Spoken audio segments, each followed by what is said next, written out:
lucky enough to get allotment in India's much spoken about financial investment linked to real estate, that is REIT, and you're now wondering where your investment is headed, you've tuned into the property show at the right time.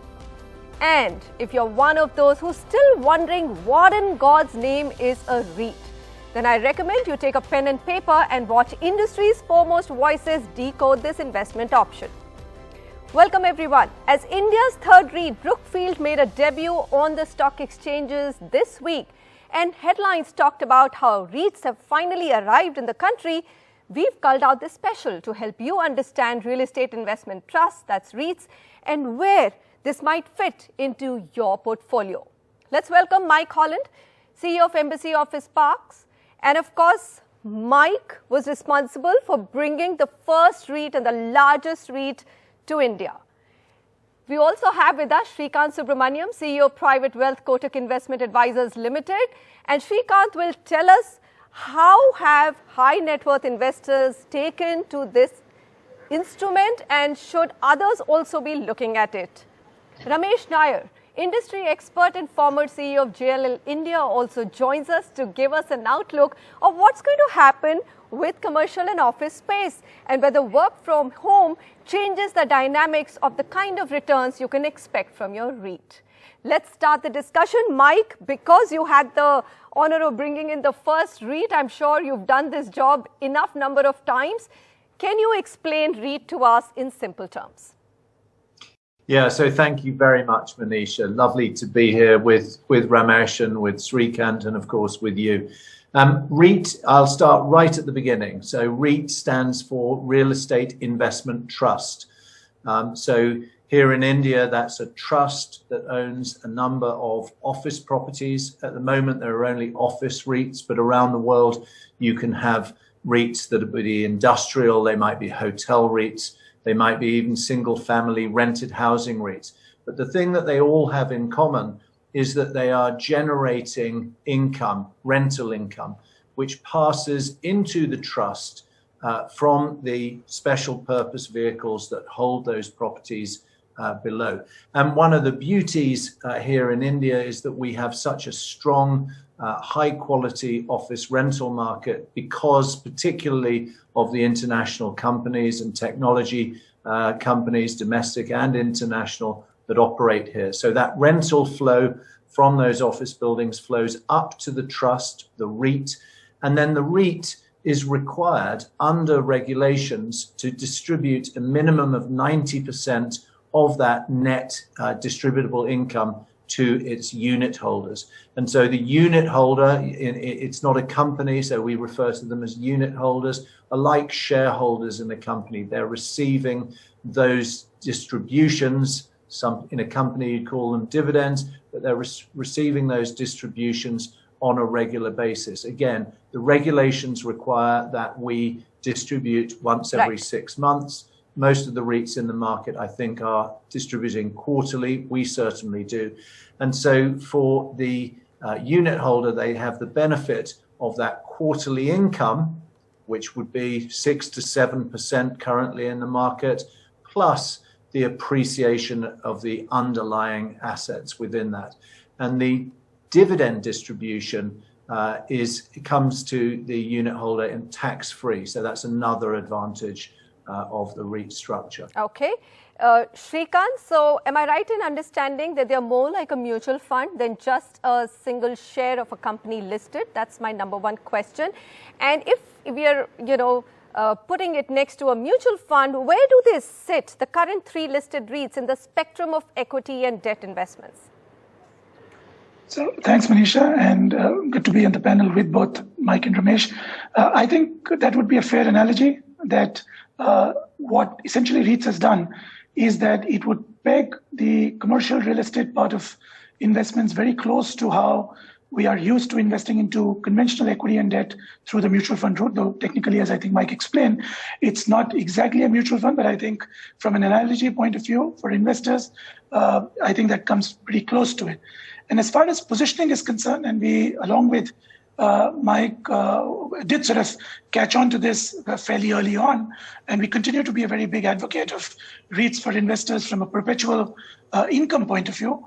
I think where it would sit would somewhere between equity and debt, because it's got the characteristics of both. You as investor would benefit from the appreciating prices of the underlying, as well as the continuous rental income gives for a more predictable nature of income for the investor. So I think from our point of view, we believe that the asset class that it would sit in would be an alternative asset class, and more closer as an alternative to fixed income is where we would expect investors to deploy their investments into. All right, Shrikant, quality and composition of 3 listed REITs in India. Let me read out some figures before we toss our next question to Ramesh Nair. So I'm looking at it. The first REIT was listed, which was Embassy Office Park, on April 2019. And if I look at the total area of rental real estate assets that Embassy Office Park holds is 42.4 million square feet, out of which 32 is completed and 10 is under construction. Where are all these office assets located? Bengaluru, Mumbai, Noida and Pune. Let's look at the next one which got listed, which is Mindspace REIT, and this came from a very reputed developer of Mumbai, which is K. Raheja. This one listed in 2020 in August, right in the middle of a pandemic, and was oversubscribed quite a bit. Again, here if I look at the total area which the real estate investment trust holds, it's 29.5 million square feet, so it's lower than Embassy. And completed area is about 23.9 million square feet, 5.6 million square feet is under construction. Where are Mindspace Park assets located? These are office assets, mostly Mumbai, Hyderabad, Pune and Chennai. Finally, Brookfield, which is a foreign institutional holding in India. Where does that one lie? The size is slightly smaller. It got listed on 16th February.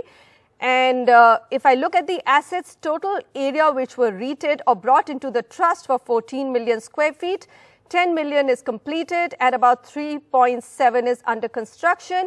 Brookfield's assets are in Mumbai, Gurugram, Noida and Kolkata. All right, Ramesh, rate for us the quality and the composition of the 3 listed REITs in India. Firstly, Manisha, great to be back on your show. Totally agree with what Mike and Shrikant mentioned. There is definitely much more similarities in these REITs rather than differences. Obviously, from a size point of view, Embassy is the largest given the sheer amount of square footage. Mindspace followed by Mindspace and then Brookfield. But in terms of locations, again, you mentioned, if you're looking at the Embassy REIT, a lot of concentration is around Bangalore. If you're looking at the Mindspace REIT, a lot of concentration is around Mumbai and Hyderabad. And if you're looking at the Brookfield REIT, a lot of that is concentrated in NCR and Calcutta. But otherwise, you look at their overall commercial office portfolio in the overall REIT, most of them between 95 to 100% is office leased assets. Your lease expiries again between 6 to 7 years. I'd like to talk more about the similarities in all these 3 REITs, Manisha. The first being all 3 of them have a good, very, very large global sponsor, Blackstone in 2 cases and Brookfield on the other. Fantastic local expertise, management teams who run the show, from Mike Holland to Vinod Rohira to Alok. Can't find better real estate professionals to run or professionals to run this REIT as an instrument. Right. It's going to be very difficult to replicate. These parks which you see looks nice, glass, shiny buildings, but to get the land, to get it leased, to get it completed, to finance it, it's going to be very difficult to replicate. And the most important thing here is, I think, the quality tenants, which all of them have, many of it being large global companies, Fortune 500 companies, global in-house centers of large corporates. So I would say there are a lot more similarities in the three REITs. It's early. It's too early to say, given that field is just like 3 days old. So Ramesh, if I were to ask you, stick your neck out and say which is the best, ignore that Mike is with us. Would there be a choice for investors? And even if you don't give a name, are there parameters by which they should look at which one to invest in? I would actually divide money amongst the three of them equally, Manisha, given that from a location point of view, it's spread out in different parts of the country, and all three of them have fantastic sponsors and management teams. I would kind of divide the money equally. All right. We'll come to the overall office outlook later. So, Mike, what has been the performance of Embassy REIT since listing? It's important for investors to understand what they can expect, because you're the only one who has 22 months of history and performance. Yeah, so thanks, Manisha, and thanks for those comments, Ramesh. Our performance, and again, maybe I didn't make it clear earlier. I think one is not just looking at the quarterly distribution that we deliver. It's also, as I said, the underlying asset base and the addition to that addition of value. So it's really a total return proposition. And again, in the same way that Srikanth was talking about where are we at on that debt and equity spectrum, there is a hybrid around that. So since listing, we've given a total return of 28%, and that breaks down as 15% in the underlying share price and 13% in the quarterly distributions. So just to put that in numbers, that means that in the last 7 quarters, and I'm including this quarter in these numbers, but we're distributing 3,200 crores to our unit holders. And even through this pandemic over the last year, which has been very challenging for many businesses, we've been able to maintain that quarterly distribution. It's really a priority for us and for many REITs around the world. And so a very resilient, strong business. Again, it comes back to, as Ramesh said, about the quality of the underlying tenant covenant. So for us, 28% total return since listing. I think we're very, very happy and proud of that return to our unit holders. All right, 28, and like you rightly said, 15% annualized isn't a small number at all. Okay, Ramesh Nair, I'm going to bring you here. We did a discussion and we spoke about how in 2019, look, at the end of it, it all depends on how quickly can they lease out their office space, at what rates can they lease out their office space. Now, if I look at this entire work from home trend, in 2019, we actually hit a peak of net office leasing in India of 46.5 million square feet. We know this number came down dramatically in 2020, but it was an odd year. Let's take a forward look and tell me, what is that number? What is the kind of occupancy can these 3 listed REIT participants expect in their office parks? Will that number be 90%, or do you think it'll be lower? Oh, thanks, Manisha. 2019, 46 million dropped to 26 million in 2020. This year, the estimate is it would be somewhere between the 26 to 30 million square feet number. See, when we're selling the REIT story, Manisha, the 2 things which we were also selling was the rental growth story and the ability to move your old tenants from a mark-to-market point of view. Now, both those things, there would be definite challenges because we don't see rentals kind of going up this year. It's either going to be stable or in some markets it's going to be dropping marginally. And when you go back to a tenant and say that, see, I'm going to increase your rental, you're paying 50 rupees and now you need to pay 70, there would definitely be resistance. The tenant would say, okay, let me move to a micro market or a building which is lower cost. In terms of your question with regards to work from home, definitely there would be an impact. Around 15 to 20% of office absorption this year would be consumed by work from home. So the demand would go down. But my biggest fear, Manisha, is still the number of people who are coming back to these campuses. and you look at many of these campuses, the number of people still coming to these campuses would be less than like 10-12%. So 88% of your workforce is still not coming back to these campuses. And when people don't turn up to these campuses, then what happens to new demand? Because when a business head sees that his space is lying vacant, why would he go take newer space? Okay. Let me come to Shrikant. Shrikant, have you built that in? This entire trend of work from home, the fact that there might be very little room to increase or reprice rentals going forward. How are you calculating the returns going forward? Is a number like 7% plus in terms of dividend yield even something that the investor should hope for? So it's absolutely true what Ramesh said, Manisha, and 2019 and 2020 have been structurally dramatic years, and I think we are going to see that fallout of some of these changes, fallout of the pandemic, not just in the near term, but actually in the mid to long term as well. So I think all of us are cognizant of that. And what at some stage we lead many of our investors to believe as far as investing into REITs is concerned is, I think in India, the fact, and Mike is absolutely right, that some of the initial REITs have done exceptionally well, both in terms of the NAV movement as well as in terms of distribution. But I think investors will be well advised to look at REIT more from a stable distribution over long point of view. I think the initial jump that REITs have seen... quantify long term for the investor. I don't want it to remain vague. There are lots of investors who have probably not touched REIT. So when you say take a long term view on REIT, do not take a short term view. Next year and the year after could see some tectonic shifts in the way India office market story shapes out. What is that long term? I think at least 3 years plus. In an so ideal, look at 3 years world, plus, 3 to 5 years. Have patient capital, isn't it? That's right. One, have patient capital. Two, I think have a base case which assumes that the current distribution that is being sort of built into the model could be tested by 10 to 15% on the downward side.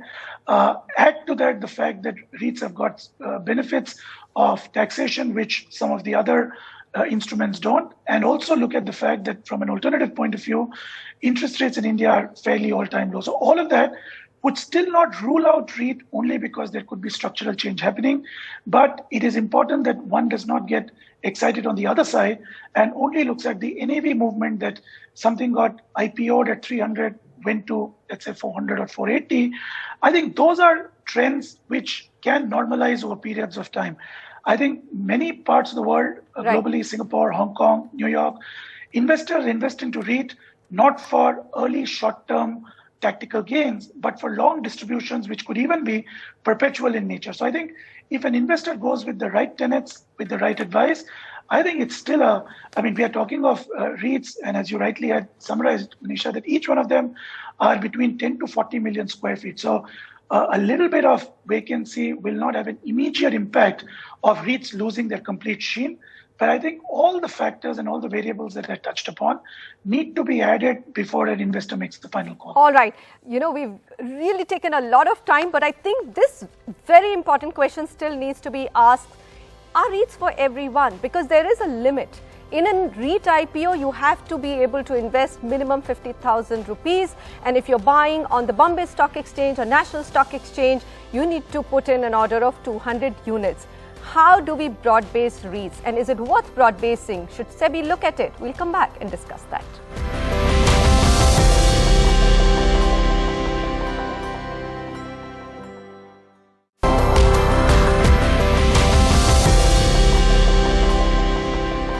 Should you invest in a REIT or a real estate investment trust if you have the financial muscle? That's a topic of discussion today. And the industry experts and wealth experts believe it's definitely time to look at one or all three of India's listed REITs, which have the potential to give you rent, income, and some appreciation on the listed unit price as well. Now, the big question is that SEBI has a limit of putting in a minimum application of 50,000 rupees for a new REIT IPO and 200 units if you choose to buy REIT from a Bombay Stock Exchange or National Stock Exchange.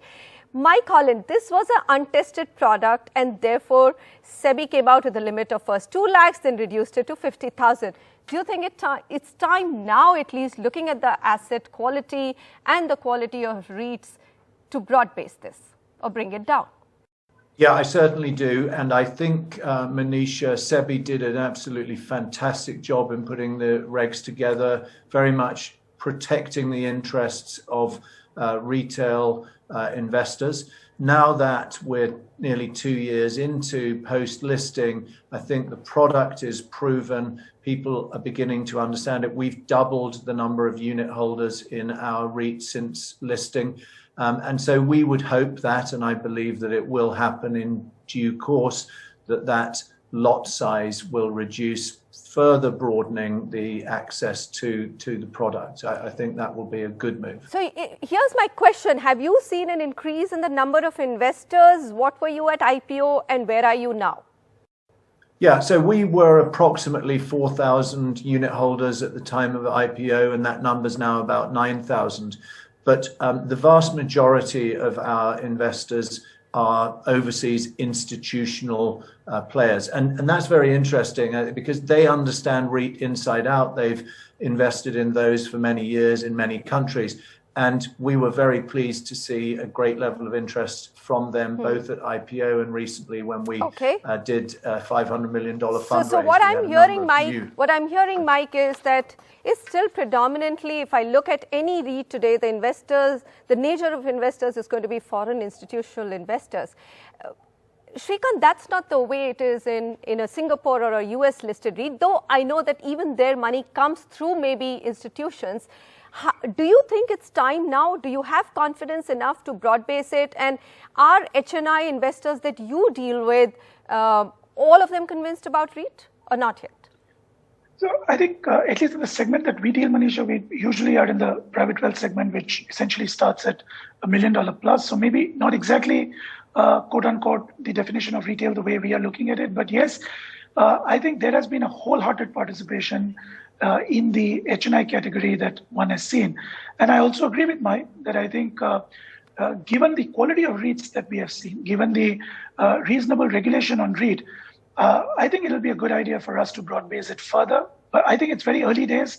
As we mature into some of these distributions, as some of these NAVs and the market price of REITs normalize and stabilize, it will encourage more retail participation. I think to begin with, I would agree with Mike that the more overwhelming participation currently is from institutional investors, both domestic and foreign, as well as the HNI and UHNI in India. I haven't really seen a lot of retail participation as we would into more mature asset classes, but I think it's really worth exploring for sure. Worth exploring? Well, maybe SEBI is waiting for the market to get a little bit more mature before it brings it down. But then 200 units, which is about 75,000 rupees, and you can still get into REIT, but you can't own a commercial real estate asset or a grade A office park with that amount of money at all. That's a wrap. Gentlemen, thank you so much for joining me. All about REITs and how they work for your portfolio. I hope you found this show informative and helpful.